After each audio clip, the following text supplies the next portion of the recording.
Gautam, as Ravi, you may be Yeah, yeah. aware, he has given us a breakthrough. Wherever you have been there, you have always been a great friend of TMI. Ramesh also may be in the call. Ramesh always says, Gautam Chenani, I don't know what magic you have. Murli, when you call him, he always picks your phone. I said, look, Gautam is a personal friend, and anytime when we meet, and do you know Ravi is doing his PhD? I think you are always an inspiration. I always inspire by see two things I like about you. One, your ability to use the right words to talk. Sometimes I feel that I come back from your meeting, oh, use that word, perfect choice of words. I don't know, that's some skill you have picked up, I don't know where, but your choice of words and anything you express is beautiful, very soft, polite, but to the point. Something I learned from digital days.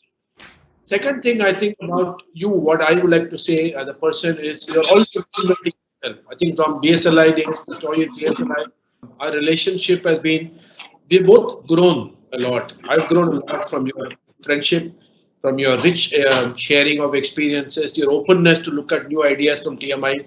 I still remember, I think they came and met you in Bangalore, in one of the places, and I think they came there to close the deal. They asked me whether I should come. I said, no need. Gautam is there. He's always a fair person. Whatever he said, you sign. That's all. That's the message I told Peter. I think they came to Bangalore and signed. We told something, they signed up. Thank you for being there with us. And over to you. Just share your thoughts. What is your experience with us? And more importantly, what we should do going forward to be relevant for next 15 years at least. Over to you.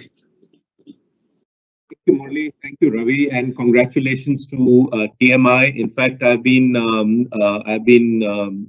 the, I've joined you guys for the last half an hour, and I've heard a lot of speakers. And all I can say is that there are three or four things that I keep hearing about, which I think sums up TMI's culture, and that is passion, its commitment, the whole attitude of customer delight, and the fact that customer stickability, or the ability to work closely and maintain deep relationship with customers, something that is very a strong DNA that TMI has, and I'm sure that DNA is something that will continue for the next 15 years, right? And I must also congratulate Peter and Ramesh for all the hard work they've done and all the resilience they've shown in working with all kinds of clients, including clients like me.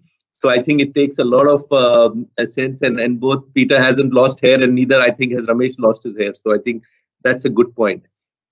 I still remember, the ABFSG RPO hiring that we did of 700 people, if I remember. And I remember that, you lapped it up, and me and Chandar is a difficult customer to work with, wherever he is now. And but yet, I think what was great was you delivered on the quality and the quantity.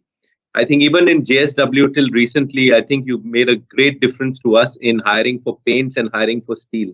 Especially, I must say, for paints, because I think the speed at which you hired for them, I think we would not have been able to launch without your input. So I think that was a great initiative that you did, and I must thank you for that. And I really look forward for all of you working with us as we go along.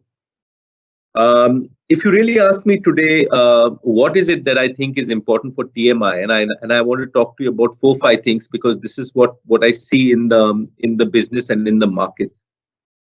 I think one thing is very clear, Murli, for India to be a 5 trillion economy, I think we have to increase the number of MSMEs.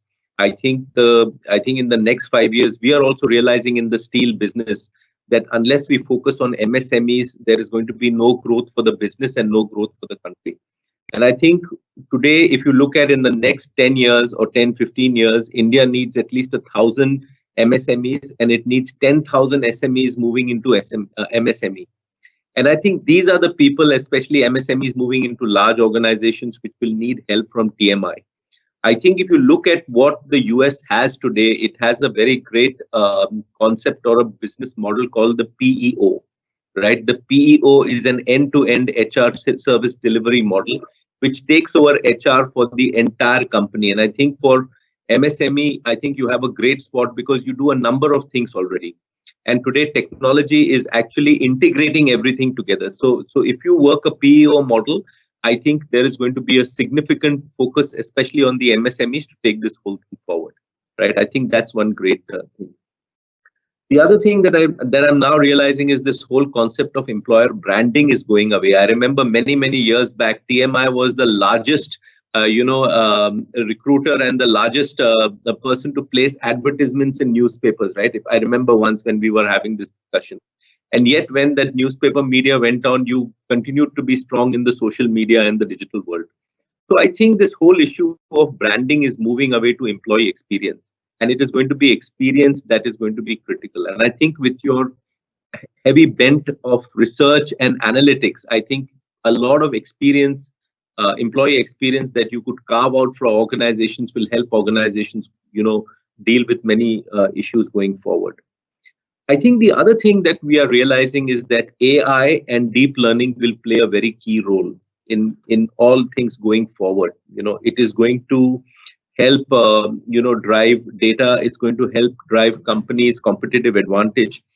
And I believe that today, the West is a little ahead than us on AI and deep learning. We may have the number of people, but I think the AI models that are coming out from the US today are far different and far superior to what we have. So I believe that, a tie-up or a collaboration that TMI could do with companies like that will significantly boost, right? Because today is the age of ecosystems, of creating ecosystems and creating alliances. I think one of the greatest advantage India has is it has got data availability, right? We have a data dividend. Unlike the West, which is enamored, which is caught up in GDPR and all data privacy acts, we don't have that yet. And I think we have an advantage. So they have the technology, they have the platform, we have the data. And India cannot be a better place to have that integration of that whole thing happening. I also think that, the two big areas of growth that I see, especially if you look at the sector, I think you were asking the earlier gentleman, what do you think is important from a, agriculture point of view? I think what is important from a steel and heavy asset manufacturing company are two things. One is that there is going to be a lot of requirement for skilling and work platforms, because I think with automation coming in steel and aluminium and all these companies, there's going to be a huge requirement for skilling. So how do we look at skilling? And let me tell you, NSDC and all these platforms are not doing a great job. And the second is that, how do we build an online education platform which sits and makes available online universities for companies, which is curated by somebody like TMI, so that, you're able to aggregate, courses, designs, methodologies, pedagogies, and so on and so forth, that you create a complete virtual university for a large organization, and that is what you help run it from a back-end perspective. So I think these are some of the things that I think are extremely important, right? So I don't see it in the line of I don't see a linear line from a past, present, future. I think there is going to be some interruptions. I think you are going to see a significantly new customer client base, and I'm sure many of them will be far better than what we delivered or what we are today. So I think I just want to stop at that. I want to make this short and as specific as possible. But I want to wish all of you and congratulate you and all the best for the next 30 years as well. We are launching a new project called CLAN, which is exactly where you want to go, a virtual university. But we are bringing 2-3 important innovation. We said that people want to learn for the current job more than the next job. So we are trying to make it job centric, and it will be the first project of its kind in India. It will promote learning from each other, and more importantly, learning contemporary content and contemporary courses which are curated by a set of job practitioners themselves. It will not be curated by me, because I may not know all the job roles, but we are going to make a platform. It's a digital platform. So I request you kindly to give us some time to present it to you sometime when I come to Bombay and present to you or online. But it may be a great opportunity for us to co-create with you. So I believe that whatever we do, we should co-create for example, we can really create a virtual university only for your employees, which will have all these components which you talked about. So I will seek your time separately, and that's something we are already planning. But I agree with you. We are looking at TMI 2.0 as a discontinuous future. Yes. We're not looking at continuity of the future. That is what I keep telling you. Ravi is now the group CEO, and both of us keep discussing that how can we create a future which is backcasted rather than forecasted. So we want to see the future where we're going, or we want to backcast from there. That's what we are trying to do.